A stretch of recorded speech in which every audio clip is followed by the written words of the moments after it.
हा, स्वप्नील सरांना मी विनंती करतो की त्यांचा आपण परिचय करून द्यावा.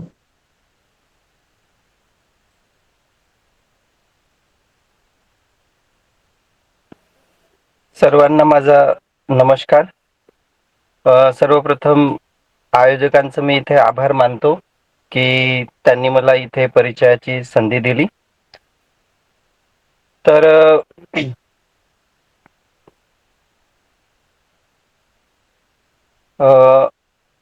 डॉक्टर माधुरी ओमकार बर्तने, ज्या की सहाय्यक प्राध्यापक आहेत. त्यांचं education MA, MPhil, net, PhD in economics म्हणजे डॉक्टरेट त्यांनी इकॉनॉमिक्स इथून केलेलं आहे. त्यांचं मास्टर फिलॉसॉफी झालेलं आहे. त्यांनी नेट पास आउट केलेलं आहे आणि PGD इन फॉरेन ट्रेड यामधून त्यांचं पोस्ट ग्रॅज्युएशन डिप्लोमा झालेला आहे फॉरेन ट्रेडमधून. मी मॅडमला अशी विनंती करतो की त्यांनी आमच्या या कार्यक्रमामध्ये जे 10वी आणि 12वी गुणवत्ता पूर्ण असणारे जे विद्यार्थी आहेत आणि त्यांना करिअर मार्गदर्शनसाठी जे काही त्यांनी आतापर्यंतचे आपले अनुभव प्राप्त केले आहेत, तर त्या अनुभवाचा आमच्या विद्यार्थ्यांना पुरेपूर लाभ द्यावा. मी त्यांना विनंती करतो की त्यांनी प्रेझेंटेशन आणि सेशन सुरू करावं. धन्यवाद मॅडम. आर्ट्सच्या विद्यार्थ्यांसाठी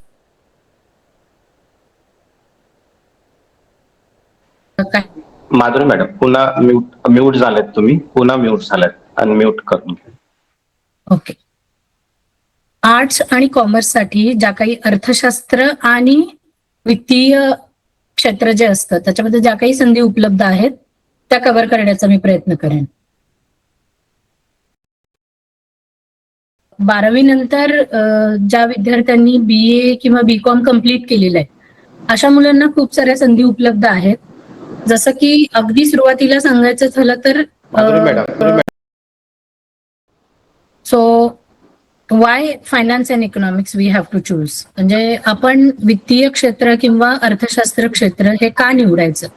कारण तुम्ही जे काही कमवता किंवा आपण ज्याच्यासाठी जॉब करतो त्यात ते जे उत्पन्न आपण मिळवतो ते कशा पद्धतीने आपण ते कारणी लावलं पाहिजे किंवा आणखीन कशा पद्धतीने ते चांगल्या प्रकारे आपल्याला मिळवता येईल किंवा प्रोफेशनली आपण कसे चांगले आपलं पद, प्रतिष्ठा आणि उत्पन्न या तिन्ही गोष्टींकडे आपण या दृष्टिकोनातून बघू शकतो. म्हणजे मला माहिती आहे की प्रोफेशनल कोर्सेसमध्ये जसं की मेडिकल आहे, पॅरामेडिकल आहे, इंजिनिअरिंग आहे, तुम्ही आता सायन्सचा स्कोप पण बघितला. तसं जरी तुम्ही आर्ट्समधनं जॉब करत करत जरी आर्ट्स कम्प्लीट करून फायनान्स किंवा इकॉनॉमिक्स हा सब्जेक्ट ऍज अ स्पेशलायझेशन म्हणून जर तुम्ही घेतला तरी सुद्धा खूप साऱ्या संधी उपलब्ध आहेत.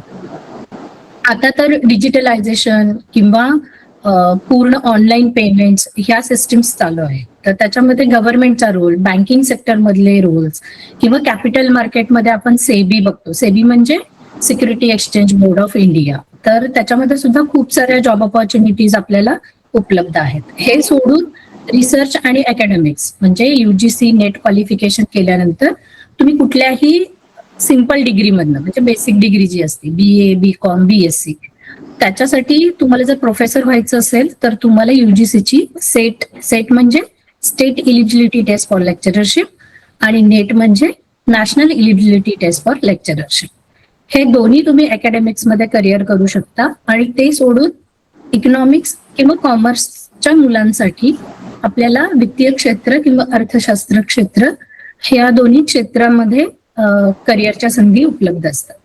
जसं की आपण दुसऱ्या स्लाइडकडे जाऊया, जेणेकरून मी तुम्हाला काही इन्स्टिट्यूट सांगते. त्यामध्ये सेंट्रल बँक जी आहे आपली RBI, त्याच्यामध्ये खूप सारे जॉब ऑपॉर्च्युनिटीज आपल्याला उपलब्ध आहेत, ज्या की आपल्याला वित्तीय क्षेत्रामध्ये स्कॉलरशिप पण आपल्याला देतात. प्लस तुम्ही जर तिथे ऍज अ ज्युनियर क्लर्क म्हणून जॉईन झालात किंवा सिंपल असिस्टंट मॅनेजर म्हणून जॉईन झाला तरी सुद्धा नंतर प्रमोशनल एक्झाम्स देऊन आपण खूप चांगल्या पोस्टवर काम करू शकतो. तर त्याच्यामध्ये grade A, grade B, grade C अशा प्रकारच्या संधी उपलब्ध आहेत, जेणेकरून आपल्याला रिसर्च आणि बाकीच्या मॉनिटरी इकॉनॉमिक्स किंवा बँकिंग करिअर्समध्ये खूप साऱ्या संधी उपलब्ध आहेत. जे की सेंट्रल बँकच आपल्याला अलॉट करते. त्याच्यासाठी कोणतीही स्वतंत्र फी किंवा असे प्रोग्राम्स आपल्याला घ्यावे लागत नाही. सिम्पल IBPS नावाची एक सेंट्रल एक्झामिनेशन असते बँकिंग सेक्टरसाठी, जी की आपण RBIच्या स्पेशल एक्झाम स्टँडर्ड पण करू शकतो आणि SBI रिक्रुटमेंट किंवा इतर खासगी बँकांच्या माध्यमातून आपण ह्या परीक्षा क्वालिफाय करू शकतो. फक्त तयारी पाहिजे, मेहनत पाहिजे, या 2 गोष्टी अत्यंत महत्वाच्या आहेत त्याच्यामध्ये. त्याच्यानंतर त्याच्यामध्ये फुल टाइम फॅकल्टी म्हणून UGC जे आहे त्याच्यामध्ये इकॉनॉमिक्स, बँकिंग रेग्युलेशन्स आणि रिअल सेक्टर इश्यूज हे तुम्हाला माहित असणं गरजेचं आहे. त्याच्यामध्ये प्रिपरेशनसाठी प्रत्येक एक्झामचा जो काही सिलेबस दिलेला आहे तो सिलेबस तुम्ही अतिशय व्यवस्थित तुम्ही तो अगदी अभ्यासला पाहिजे आणि त्याच्यानंतर त्याची तयारी करूनच त्या एक्झामसाठी तुमचं उत्तीर्ण किंवा तुमचं सक्सेस ज्याच्यावर अवलंबून आहे त्याची तयारी केली पाहिजे. त्याच्यासाठी लागणारे रेफरन्स बुक्स किंवा आता ऑनलाईन बोर्डवर खूप साऱ्या गोष्टी उपलब्ध आहेत, त्या सगळ्यांचा वापर तुम्हाला करता येणं आवश्यक आहे. दुसरं म्हणजे खूप चांगलं ब्राईट ज्याला आपण फ्युचर म्हणू ते आहे securities and exchange board of India. या सेक्टरमध्ये कॅपिटल मार्केट इन्व्हेस्टमेंट जी आपण करतो म्हणजे ज्यांची एक्स्ट्रा इन्कम आहे असले लोक सिक्युरिटी एक्सचेंज मध्ये इन्व्हेस्टमेंट मध्ये सिस्टमॅटिक इन्व्हेस्टमेंट प्लॅन असतो किंवा डेली इंट्राडे ट्रेडिंग असतं किंवा डेली ट्रेडिंग असतं, डेरिव्हेटिव्ह असतात. तर अशा खूप साऱ्या म्युच्युअल फंड्स इन्व्हेस्टमेंट्स असतात. तर ते कोणाच्या अंडर असतं तर सेबीच्या अंडर असतं. मग त्या सेबीच्या ठिकाणी तुम्हाला as a senior policy analyst, chief economist अशा काही पोस्ट उपलब्ध आहेत की जिथे तुम्ही लोकांच्या इन्व्हेस्टमेंटवर, गुंतवणुकीवर काम करू शकता. म्हणजे ऍज अ ब्रोकर म्हणून पण तुम्हाला संधी असते आणि ऍज अ अनालिस्ट म्हणून सुद्धा तुम्हाला संधी असते. तर सेबीच्या वेगवेगळ्या एक्झाम्स आहेत. ज्या पोस्टला तुम्हाला अप्लाय करायचं आहे, जी पोस्ट तुम्हाला हवी आहे त्या पोस्टनुसार त्या पोस्टचा तुम्ही अभ्यास करायचा आहे आणि ती एक्झाम क्वालिफाय करायची. क्वालिफाय करत असताना अगेन सिलेबस आणि गव्हर्नमेंटनी दिलेल्या सर्व पात्रता ज्या आहेत त्या तुम्ही क्वालिफाय करणं खूप अत्यंत महत्वाचं. त्याच्यामध्ये तुम्ही MA इकॉनॉमिक्स केलं की तुम्ही सेबीसाठी इलिजिबल होता ती एक्झाम देण्यासाठी. आणि असं नाहीये की फक्त आता माझं BSc आहे मग मला देता येईल का किंवा माझं MSc आहे. तर तुम्ही हे एक्झामसाठी जर तुम्ही PG होल्डर असाल आणि जर तुम्ही स्टॅट किंवा इकॉनॉमिक्स हे 2 घेतलं असेल तर तुम्ही सायमल्टेनियसली ती एक्झाम क्वालिफाय करू शकता. तसंच दुसऱ्या बाबतीत जर सांगायचं झालं तर बँकिंग सेक्टरमध्ये प्रायव्हेट सेक्टर आणि पब्लिक सेक्टर असे दोन्ही ओपनिंग्स आपल्याला मिळतात. म्हणजे खाजगी क्षेत्रातील बँका जवळपास खूप साऱ्या आहेत आणि ज्या पब्लिक सेक्टर मधल्या बँका आहेत त्या 26 आहेत. तर या दोन्ही क्षेत्रामध्ये इकॉनॉमिक्स आणि फायनान्सचे विद्यार्थी आरामशीर IBPSच्या अंतर्गत परीक्षा देऊ शकतात. त्याच्यामध्ये विशेष म्हणजे खूप चांगल्या पोस्ट असतात. असिस्टंट मॅनेजर पासून किंवा क्लर्क पासून सुद्धा पोस्टिंग असतं. त्याच्यानंतर कॅशियर होऊ शकतो तुम्ही किंवा स्पेशल ऑफिसर, त्याच्यामध्ये agriculture sector, commercial banking, product marketing वगैरे अशा वेगवेगळ्या पोस्ट असतात. स्पेशल ऑफिसरमध्ये अगेन तुमचं जे काही स्पेशलायझेशन आहे ते इथे लागू होतं आणि त्या पद्धतीने तुम्हाला तिथे संधी उपलब्ध होतात. ते assistant manager, chief executive manager पर्यंतच्या पोस्ट इथे उपलब्ध असतात. पण again depends upon your consistency आणि तुमचं एक्सपिरियन्स मॅटर करतं. तर त्या पद्धतीनुसार तुमचा जसा जसा त्या क्षेत्रातला अनुभव वाढत जाईल तसतशा तुम्हाला त्या क्षेत्रामधल्या संधी उपलब्ध होतील. तसंच खूप साऱ्या ज्या काही फायनान्शियल हब्स आहेत आजकाल खूप प्रायव्हेट सेक्टरमध्ये सुद्धा फायनान्शियल इन्स्टिट्यूशन्स काम करतात. जसं की बजाज फायनान्स असेल किंवा टेक्निकल रिलायन्स फायनान्स असेल. तर अशा ज्या प्रायव्हेट म्युच्युअल फंड इन्स्टिट्यूट्स असतील तर त्या सुद्धा तुम्हाला जॉब ऑपॉर्च्युनिटीज ऑफर करतात. त्याच्यानंतर आपण वळूया पॉलिसी आणि रिसर्च. इथे इकॉनॉमिक पॉलिसी आणि इकॉनॉमिक रिसर्च बद्दल आपण बोलतोय. तर इथे खूप साऱ्या प्रोफेशनल कन्सल्टंट सारख्या किंवा ऍडवायझरी जॉब्स इथे उपलब्ध असतात की ज्याच्यामध्ये अलोकेशन ऑफ रिसोर्सेस आणि नॅशनल बजेटरी स्ट्रॅटेजी सुद्धा इथे उपलब्ध होतात. म्हणजे त्याच्यामध्ये आपला की रोल असतो ऍज अन इकॉनॉमिस्ट. इकॉनॉमिक्समध्ये खूप सारे स्पेशलायझेशन आहेत, जसं की मायक्रो इकॉनॉमिक्स, पब्लिक पॉलिसीज, त्याच्यानंतर इंटरनॅशनल इकॉनॉमिक्स, त्याच्यानंतर इंडस्ट्रियल इकॉनॉमिक्स. अशा वेगवेगळ्या ब्रँचेस आहेत की ज्या माध्यमातून तुम्ही अनेक प्रकारच्या जॉब ऑपॉर्च्युनिटीज इथे बघू शकता.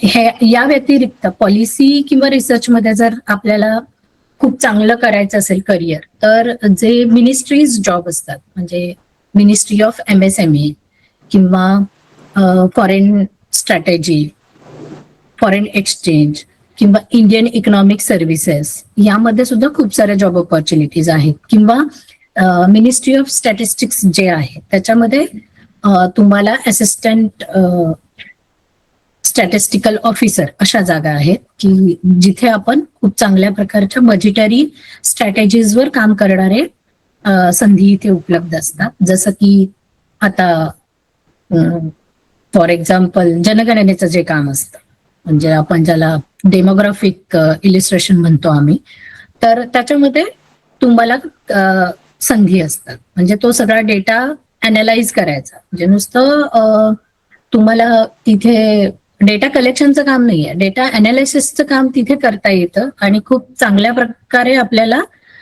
त्या संधी उपलब्ध आहेत. तसंच मुंबईमध्ये जी डेमोग्राफिक इन्स्टिट्यूट आहे तिथे सुद्धा जॉब ऑपॉर्च्युनिटीज तुम्हाला स्पेशलायझेशन नुसार मिळू शकतात. तसंच दुसऱ्या संधी आहेत ते म्हणजे रुरल डेव्हलपमेंट किंवा अर्बन डेव्हलपमेंटचा जर तुम्ही डिप्लोमा केला तर त्याच्या अंतर्गत सुद्धा तुम्हाला खूप साऱ्या PGDs म्हणतीये मी, जसं माझं फॉरेन ट्रेडमध्ये आहे तसंच खूप साऱ्या टॅक्सेशन मध्ये उपलब्ध आहेत, बँकिंगमध्ये उपलब्ध आहेत किंवा मॉडर्न बँकिंगमध्ये उपलब्ध आहेत, ऍडव्हान्स्ड बँकिंगमध्ये उपलब्ध आहेत, टॅक्सेशन मध्ये आहे, ऍडव्हर्टाइजमेंटमध्ये आहे, मार्केटिंगमध्ये आहे. हे PGDs काय करतात, तुम्हाला EXIM bank to private bank या सगळ्या संध्या उपलब्ध करून देतात. म्हणजे काय, एक्झिम बँक म्हणजे काय, import export bank of India. Okay, तर त्या बँकमध्ये सुद्धा तुम्हाला संधी उपलब्ध करतात. तसंच इतकंच नाही तर इंटरनॅशनल इन्स्टिट्यूट ज्या आहेत, जसं की वर्ल्ड बँक असेल, WTO असेल, IMF असेल, म्हणजे ह्या खूप मोठ्या संस्था आहेत, वित्तीय संस्था आहेत. जसं की IMF म्हणजे इंटरनॅशनल मॉनिटरी फंड, ह्या स्वतंत्रपणे इंटर्नशिप प्रोव्हाइड करतात की ज्या इंटर्नशिपच्या आधारे तुम्हाला खूप साऱ्या संधी उपलब्ध होतात. म्हणजे मंथली 2 लाख पर मंथ इतकं त्यांचं इंटर्नशिपचं पॅकेज आहे. सो संधी आहेत, नाही असं नाहीये. जसं सर मगाशी म्हणाले की इलिजिबिलिटी महत्वाची आहे. तुम्ही ते क्रॅक करू शकता का, त्याच्यासाठी तुमच्याकडे काय कौशल्य आहे किंवा त्याच्यासाठी तुम्ही किती प्रयत्न करता, किती मेहनत घेता, किती तुमचा स्कोर होतो. आणि या सगळ्या गोष्टी खूप महत्वाच्या आहेत की तुमची मेहनत आणि तुमची जिद्द. म्हणजे एकदा आपल्याला जर यश मिळालं नाही तर हताश न होता कंटिन्यू सातत्य त्याच्यामध्ये ठेवणं आणि त्या पद्धतीनं ते एक्झाम्स, ते ध्येय ठेवून त्याच्यावर काम करणं, या 2 गोष्टी खूप महत्वाच्या आहेत जेव्हा तुम्ही एखाद्या कॉम्पिटेटिव्ह एक्झामचा अभ्यास करता तेव्हा. तसंच तुम्हाला MPSC देता येते. इंडियन इकॉनॉमिक सर्व्हिसेस नावाच्या एक्झाम्स असतात, तर त्याच्यामध्ये सुद्धा खूप साऱ्या पोस्ट असतात, त्या देऊ शकता. किंवा इकॉनॉमिक ऑफिसर म्हणून पोस्ट असते, ती देऊ शकता. किंवा सोशल ऑफिसरच्या जागा असतात, त्याच्यामध्ये सुद्धा स्पेशल म्हणजे BCom, MCom किंवा BA MA इकॉनॉमिक्सच्या खूप साऱ्या पोस्ट आहेत आणि खूप साऱ्या जागा आहेत, ज्या की कास्टनुसार किंवा त्याचं कॅटेगरीनुसार त्याच्यामध्ये पोस्टिंग दिलेलं असतं. त्या पद्धतीनं तुम्ही ते पोस्टिंग बघून त्याला अप्लाय करू शकता आणि त्या परीक्षांची तयारी सेकंड इयर पासून तुम्ही करू शकता. म्हणजे आता ठीक आहे 12वी झाली आहे, तर आता तुम्ही फर्स्ट इयरला जाणार. मेजर सब्जेक्ट न्यू एज्युकेशन पॉलिसीनुसार तुम्ही तुमचा मेजर निवडणार. मेजर जरी आपला असला तरी मेजरमध्ये जर तुम्ही इकॉनॉमिक्स घेतलं तर जे मायनर तुमचे सब्जेक्ट आहेत ते चूज करताना, जसं की ऍडव्हान्स्ड बँकिंग आहे किंवा रिटेल मॅनेजमेंट आहे, अशा जर ब्रँचेस तुम्ही मायनरमध्ये घेतलं तर तुम्हाला तुमचे स्किल्स डेव्हलप करण्यासाठी खूप उपयुक्त आहे. कारण आजकाल हे जे आहे जी एज्युकेशन सिस्टीम जी तयार झाली आहे नव्याने, त्याच्यामध्ये स्किल डेव्हलपमेंट आणि स्टुडंट डेव्हलपमेंटला खूप महत्व आहे. आणि त्याच्यासाठी त्या विद्यार्थ्यांनी स्वतः प्रयत्न करायचे. म्हणजे फील्ड व्हिजिट जर तुमच्या प्रोजेक्टमध्ये असेल की फील्ड व्हिजिट आहे, तर तुम्ही ती फील्ड व्हिजिट करायची आहे, तो अनुभव घ्यायचा आहे आणि त्या स्किल्स तुमच्यामध्ये वाढवायच्या आहेत. अशा पद्धतीनं जर तुम्ही त्या संधी कॅच करत गेलात, तुमचा जर काय म्हणतो आपण क्रेडिट पॉइंट्स वाढवत गेलात, तर तुम्हाला खूप चांगल्या अपॉर्च्युनिटीज त्या माध्यमातून मिळणार आहेत. तसंच इनोव्हेशन इन इकॉनॉमिक पॉलिसीज या ज्या पोस्ट आहेत या गव्हर्नमेंट ऑर्गनायझेशन कडनं जनरेट होणाऱ्या पोस्ट आहेत. तर एखादा पायलट प्रोजेक्ट येतो जेव्हा नव्याने येतो, जसं की आता लाडकी बहीण आलाय, किंवा आणखीन गव्हर्नमेंटचे खूप सारे प्रोजेक्ट असतात, इन्फ्रास्ट्रक्चर डेव्हलपमेंटमध्ये असतात किंवा सोशल डेव्हलपमेंटमध्ये असतात, वेलफेअर डेव्हलपमेंटमध्ये असे पायलट प्रोजेक्ट येत असतात. त्याच्यामध्ये policy adviser, policy analyst, public policy consultant किंवा गव्हर्नमेंट ऑफिसर अशा जॉब्सच्या अपॉर्च्युनिटीज तुम्हाला इथे मिळू शकतात जर तुम्ही इकॉनॉमिक्समध्ये करिअर करणार असाल तर. त्याच्यानंतर क्वांटिटेटिव्ह अनालिसिसचा भाग पण याच्यामध्ये आहे, जसं की स्टॅटिस्टिकल इकॉनॉमिक्स असा एक भाग असतो किंवा क्वांटिटेटिव्ह टेक्निक्स इन इकॉनॉमिक्स असं स्पेशलायझेशन आहे, जे की MSc किंवा आपण जर पुण्याचा विचार केला तर इथे Gokhale institute of politics and economics आहे. तर त्या इन्स्टिट्यूटमध्ये बऱ्यापैकी क्वांटिटेटिव्ह अनालिसिसचा स्पेशलायझेशनचा अभ्यास केला जातो, ज्या की आपल्याला खूप चांगल्या जॉब ऑपॉर्च्युनिटीज प्रोव्हाइड करतात. किंवा ही संस्था जी आहे ती डायरेक्ट गव्हर्नमेंटचे प्रोजेक्ट त्यांच्या अंडर असतात, की जेणेकरून तिथल्या रिसर्च ओरिएंटेड जे विद्यार्थी काम करतात, म्हणजे संशोधनावर भर देऊन ज्या विद्यार्थ्यांना पुढे करिअर करायचंय, अशा विद्यार्थ्यांसाठी खूप चांगल्या संधी इथे as a assistant, research associate वगैरे अशा पोस्ट तिथे उपलब्ध असतात. सिम्पली तुम्ही MA economics with good grade असाल तर तुम्हाला ह्या अपॉर्च्युनिटीज मिळतात. अगेन डिपेंड्स करतं की तुम्ही किती छान पद्धतीने तो अभ्यास केलाय किंवा तो विषय आत्मसात केलाय, त्याच्यावर तुमच्या संधी उपलब्ध राहतील. तर खाली मी लिंक दिलेल्या आहेत, इथे लिहिले बघा मी, workforBharat.niti.government.in अपॉर्च्युनिटीज. तर या वेबसाईटला तुम्ही जर व्हिजिट केलात तर तुम्हाला पोस्ट आणि त्याच्या सगळ्या ज्या काही इलिजिबिलिटीज आहेत त्या तुम्हाला दिसतील आणि त्या पद्धतीने तुम्ही त्याची तयारी करायला लागेल. पण जसं मी म्हणाले की तुमचं फर्स्ट इयर झालं, सेकंड इयरला जेव्हा तुम्ही मेजर घ्याल तर त्या मेजरच्या सब्जेक्टनुसार तुमचं नियोजन, करिअरचं नियोजन असणं खूप गरजेचं आहे. त्याच्यानंतर फायनान्स आणि इकॉनॉमिक्स मध्ये जर आपण बघितलं, मी जसं सेबीमध्ये तुम्हाला संधी उपलब्ध आहे तसं सांगितलं, तर इथे एक मी छोटासा चार्ट दिलाय. त्याच्यामध्ये बघा तुम्हाला दिसत असेल की खाली असिस्टंट मॅनेजर पासून जी सुरुवात होते ती अगदी चेअरपर्सन पर्यंत तुमच्या, म्हणजे तुम्ही झेप घेऊ शकता इतक्या छान करिअर अपॉर्च्युनिटीज उपलब्ध आहेत फायनान्स आणि रेग्युलेटरी फ्रेमवर्क मध्ये. त्याच्यानंतर आपण बघूयात की रिसर्च कॅपॅबिलिटीज, ज्याच्यामध्ये बँकिंग सेक्टर तर आहेच आहे, प्रश्नच नाही, पण कोऑपरेटिव्ह सेक्टर सुद्धा आपल्याला इथे उपलब्ध होतो. त्याच्यामधली सर्वोच्च संस्था आहे नाबार्ड, त्याच्यानंतर असते स्टेट कोऑपरेटिव्ह बँक्स आणि त्याच्यानंतर असते डिस्ट्रिक्ट कोऑपरेटिव्ह बँक, त्याच्यानंतर असते प्रायमरी ऍग्रिकल्चर क्रेडिट सोसायटीज. या सेक्टरमध्ये सुद्धा खूप चांगल्या संधी उपलब्ध आहेत. नाबार्डमध्ये तर तुम्हाला ऍग्रिकल्चर अँड रुरल डेव्हलपमेंट असं या बँकेचं नाव आहे, national bank for agriculture and rural development. याच्यामध्ये इन्फ्रास्ट्रक्चरमध्ये पण काम केलं जातं, प्रत्यक्ष लोकांसाठी पण काम केलं जातं, वेलफेअर अपॉर्च्युनिटीज असतात, क्रॉप रिलेटेड काही स्कीम्स असतात, प्रोग्राम्स असतात, इन्फ्रास्ट्रक्चर डेव्हलपमेंट असते, रुरल डेव्हलपमेंट असते. त्याच्यावर प्रत्यक्ष काम करण्याची संधी तुम्हाला नाबार्डच्या अंतर्गत मिळते. तसंच SBI आणि इतर बँका किंवा प्रायव्हेट बँका, ज्याला आपण खासगी बँका म्हणतो, तर त्यांच्यामध्ये सुद्धा तुम्हाला जॉब ऑपॉर्च्युनिटीज आहेत. रिसर्चमध्ये तर खूपच संधी आहेत. त्याच्यानंतर आपण बघूयात की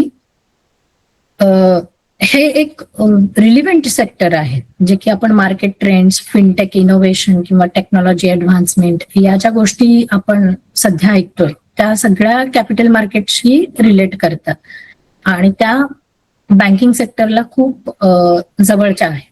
त्यामुळं इथे एक तुम्हाला IFS CA ग्रेड ऑफिसरच्या जागा असतात की ज्या खूप चांगल्या पद्धतीने आपल्याला संधी उपलब्ध करून देतात, ज्याचं नाव आहे international financial services centres authority. याच्यामध्ये सुद्धा खूप चांगले जॉब ऑपॉर्च्युनिटीज उपलब्ध आहेत, ज्याला आपण म्हणतो फिनटेक करिअर्स, म्हणजे फायनान्शियल टेक्नॉलॉजी. जी फायनान्शियल सेक्टरमध्ये ज्या टेक्नॉलॉजीज यूज केल्या जातात त्याची तुम्हाला आता इथे पुण्यामध्ये BMCC कॉलेज आहे, तिकडे फिनटेक स्पेशलायझेशन आहे. ते जर तुम्ही घेतलात तर तुम्हाला खूप चांगल्या इथे job opportunities grade 1, grade A, grade 2 अशा अगदी सुरुवातीलाच तुम्हाला 1,80,000चं पॅकेज मिळू शकतं, अशा करिअर ऑपॉर्च्युनिटीज उपलब्ध आहेत. त्याच्यानंतर आपण बघूया की ह्या ज्या परीक्षा आहेत त्या क्वालिफाय करण्यासाठी किंवा ते करिअर म्हणून चूज करण्यासाठी तुम्हाला काय करावं लागणार आहे. तुम्हाला एक करावं लागणार आहे, तुम्हाला मॉनिटर करावं लागणार आहे RBI, SEBI, SBI किंवा ज्या बँकेसाठी तुम्ही किंवा ज्या ऑपॉर्च्युनिटी शोधत आहात त्यांच्या ओपनिंग्स कधी सुरू होतात त्याचं मॉनिटरिंग करणं, किंवा किती वर्षांनी किती महिन्यांनी ती पोस्ट निघते, क्लोज होते, त्याच्या डेट्स, त्याची जे काही शेड्यूल दिलेलं आहे त्या शेड्यूल प्रमाणे तुमची ऍप्लिकेशन तिथपर्यंत जाणं, ऑनलाईन ऑफलाईन व्हॉट एव्हर, तर ते तुम्ही तिथे तत्पर असणं खूप गरजेचं आहे, त्याच्यावर तुमची नजर असणं गरजेचं आहे. दुसरी गोष्ट, apply to the RBI research internship. इंटर्नशिपच्या बाबतीत कसं असतं, आता तुम्हाला PG मध्ये ऑन जॉब ट्रेनिंग हा इनबिल्टच प्रोग्राम आहे की तुम्हाला 60 तास कंप्लीट करायचे आहेत कोणत्याही ऑन जॉब ट्रेनिंगमध्ये. तिथे तुम्ही ह्या इंटर्नशिपचा फायदा घेऊ शकता की मला RBI मध्ये काम करायचंय, तर मी BCom करत असतानाच मी RBI ची इंटर्नशिप कशी मिळेल याच्याकडे मी प्रयत्नशील राहील. किंवा मला जर कोऑपरेटिव्ह सेक्टरमध्ये जायचं आहे तर मी कोऑपरेटिव्ह सेक्टरमध्ये इंटर्नशिप करेन. जर मला प्रायव्हेट बँकिंगमध्ये जायचं असेल तर मी त्या प्रायव्हेट बँकिंगची इंटर्नशिप बघेन. किंवा मला SEBIची एक्झाम द्यायची आहे तर मी NISM चे इंटर्नशिप शोधेन. अशा पद्धतीनं तुम्हाला तुमच्या अंडर ग्रॅज्युएशनच्या प्रोग्राममध्येच ऑन जॉब ट्रेनिंग 60 आवर्सचं अशा पद्धतीनं कव्हर करणं गरजेचं आहे, जेणेकरून तुम्हाला ऍक्च्युअलमध्ये जेव्हा जॉब ऑपॉर्च्युनिटी मिळेल तेव्हा तुम्हाला त्याच्यामध्ये काहीच अडचण येणार नाही, किंवा प्रोफेशनली तुम्ही आणखीन शार्प आणि ऍक्टिव्ह राहाल. त्याच्यानंतर strengthen the quantitative skills through the specialised certification courses आणि पोस्ट ग्रॅज्युएट प्रोग्राम्स. याच्यामध्ये मी तुम्हाला फोकस करायला सांगेन ते म्हणजे MOOC courses. MOOC courses open courses असतात हे, की ज्याच्यामध्ये तुम्ही खूप सारे MOOC कोर्सेस अवेलेबल आहेत. अगदी संगीताचे क्लासेस पण आहेत. तिथून ते जसं की मॅक्रो इकॉनॉमिक्सचा कोर्स आहे जो की आता आम्ही डेव्हलप केलाय, त्याच्या कंटेंट डेव्हलपमेंटमध्ये आम्ही होतो, तो तुम्हाला दोन्ही मीडियम मधनं उपलब्ध करून दिलेला आहे. तो UGCच्या अंडर आहे. जर तुम्ही तो तुमचं जोपर्यंत BA BCom कम्प्लीट होत आहे तोपर्यंत जर तुम्ही मॅक्रो इकॉनॉमिक्सचा MOOC कोर्स कम्प्लीट केला तर तुम्हाला त्याचे एक्स्ट्रा 4 क्रेडिट मिळतात, जे अकॅडमिक्समध्ये खूप महत्वाचे असतात. तर त्याच्यानंतर जे आहे ते MOOC कोर्सेस प्लस जी बार्टी संस्था आहे, बार्टी म्हणजे doctor Babasaheb Ambedkar research and training institute, ही संस्था स्पेशली शेड्यूल कास्टच्या विद्यार्थ्यांसाठी काम करते, ज्याच्यामध्ये रिसर्च ओरिएंटेड स्कॉलरशिप्स पण दिली जाते, जिचं नाव आहे BA NRF. त्या BA NRFच्या अंतर्गत तुम्हाला 25 ते 30 हजार रुपयाचा स्टायपंड दिला जातो, प्लस तुम्हाला लॅपटॉप दिला जातो, प्लस तुम्हाला बार्टीची जी स्वतंत्र लायब्ररी आहे नेट सेट प्रिपरेशनची, त्याचे सगळे बुक्स वगैरे सगळे उपलब्ध करून दिले जातात विथ फ्री ऑफ कॉस्ट आणि प्लस स्टायपंड. अशा पद्धतीने ही संधी तुम्हाला जर मिळाली तर त्या संधीचा फायदा घ्या आणि नक्कीच BA NRF मिळवण्याचा प्रयत्न करा. त्याच्यानंतर सारथी म्हणून एक आहे, म्हणजे Chhatrapati Shahu Maharaj training institute, research and training institute. तर ही संस्था सुद्धा खूप चांगल्या प्रकारच्या स्कॉलरशिप्स देते, किंवा तिथे आपण ऍज अन जॉब ऑपॉर्च्युनिटीज म्हणून तुम्हाला रिसर्च ऑफिसर म्हणून तिथेही तुम्हाला कामाच्या ज्या आहेत संधी उपलब्ध आहे. त्याच्यानंतर AJNIFM हे काय आहे? हे आहे Arun Jaitley national institute of financial management. Faridabad मध्ये आहे ही इन्स्टिट्यूट. ती रिसर्च ओरिएंटेड आहे. म्हणजे आता एमफिल बंद झालंय. सो जेव्हा तुम्ही MA इकॉनॉमिक्स करता किंवा MCOM कम्प्लीट करता, त्याच्यानंतर तुम्हाला जर रिसर्च मध्ये जायचं असेल तर रिसर्च मध्ये गेल्यानंतर तुम्हाला इथे डिपार्टमेंट ऑफ इकॉनॉमिक अफेअर्स असतं. तर त्याच्यामध्ये जॉब ऑपॉर्च्युनिटीज उपलब्ध आहेत. म्हणजे कोणताही नवीन स्कीम, प्रोग्राम किंवा प्रोजेक्ट, पायलट प्रोजेक्ट्स असतात खूप सारे, तर त्याच्यामध्ये तुम्हाला संधी उपलब्ध होतात ऍज अन रिसर्चर म्हणून किंवा रिसर्च ऑफिसर म्हणून, रिसर्च असिस्टंट म्हणून किंवा रिसर्च असोसिएट म्हणून.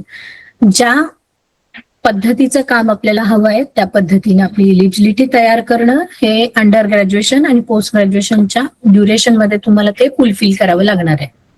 त्याच्यानंतर नॉन टीचिंग अपॉर्च्युनिटी तर खूप सारे आहेत. म्हणजे क्लरिकल पोस्ट ज्या आपण म्हणतो त्याच्यामध्ये पोस्टल ज्या असतात, पोस्टल सर्व्हिसेस, हेडमास्टर वगैरे, त्या सोप्या एक्झाम्स असतात, त्या सुद्धा तुम्ही क्वालिफाय करू शकता. त्याच्यानंतर सगळ्यात महत्वाचं म्हणजे MSME. MSME म्हणजे मायक्रो, स्मॉल, मीडियम एंटरप्राइजेस. ही मिनिस्ट्री आहे. त्या मिनिस्ट्रीच्या अंतर्गत अगेन तिथे 3 प्रोग्राम खूप मोठ्या प्रमाणात रन केले जातात. त्याच्यामध्ये पहिली योजना जी आहे PMEGP, दुसरी आहे सीड मनी कॅपिटल आणि तिसरी आहे district industrial centre loan scheme. या 3 म्हणजे पहिली जी योजना आहे त्याच्यामध्ये अर्बन आणि रुरल असे दोन्ही, म्हणजे जर तुम्ही उद्योजक होऊ इच्छिता, म्हणजे समजा आता तुमचा घरचाच व्यवसाय आहे, बांबूचा व्यवसाय आहे किंवा तुमचं प्लॅन आहे की तुम्हाला दुसरं काही एस्टॅब्लिश करायचंय नव्याने इंडस्ट्रियल सेक्टरमध्ये, म्हणजे अगदी मेणबत्त्यांचा कारखाना घेतला तरी चालेल, तर त्याच्यासाठी लोन उपलब्ध आहेत. पंतप्रधान योजना आहे, दुसरी आहे बीज भांडवल योजना आणि तिसरी आहे जिल्हा उद्योग केंद्राची स्वतःची योजना. अशा 3 योजनांचा फायदा तुम्ही त्याच्यामध्ये घेऊ शकता आणि उद्योजक बनू शकता. अगदी यशस्वी उद्योजक बनलेल्या कथा आहेत किंवा आपल्याकडे प्रात्यक्षिक उदाहरणं पण आहेत. पण आपल्या समाजातील लोक इतके पुढे जाऊन ते लोन घेत नाहीत. पण जर गेले तर त्यांना निश्चित त्याच्यामध्ये खूप सारे फायदे आहेत. या सगळ्या 3 स्कीमची इत्थंभूत माहिती आमच्याकडे आहे. किंवा आपल्याच ते देवलापुरे सर आहेत, ते तिथे काम करतात, त्यामुळे त्यांचंही इथे आपल्याला ते प्रोजेक्ट बनवायचे कसे, सबमिशनच्या वेळेला कोणकोणती कागदपत्र लागतात वगैरे, अशा सगळ्या प्रोजेक्ट रिफायनिंग करून तुम्ही सबमिट करून खूप चांगल्या प्रकारे स्वतःचा उद्योग स्थापन करू शकता. कारण ऑलरेडी जर इकॉनॉमिक्स मध्ये तुम्ही स्पेशलायझेशन केलं तर तुम्हाला marketing, management, resource management, pricing, costing या सगळ्या गोष्टी तुम्ही आपोआप शिकता. कारण मार्केटमध्ये डिमांड कधी असते, सप्लाय कधी वाढवायचा असतो, आर्टिफिशियल सप्लाय कधी कमी करायचा असतो, गुंतवणूक कशी वाढवायची असते, बचत केव्हा करायची असते, या सगळ्या गोष्टी या कोर्सच्या अंतर्गत शिकवल्या जातात, त्या आत्मसात केल्या जातात. त्यामुळे खूप चांगल्या पद्धतीने तुमचं फायनान्शियल मॅनेजमेंट जे आहे तुम्ही कॉमर्स आणि इकॉनॉमिक्स घेऊन अत्यंत चांगल्या प्रकारे करू शकता.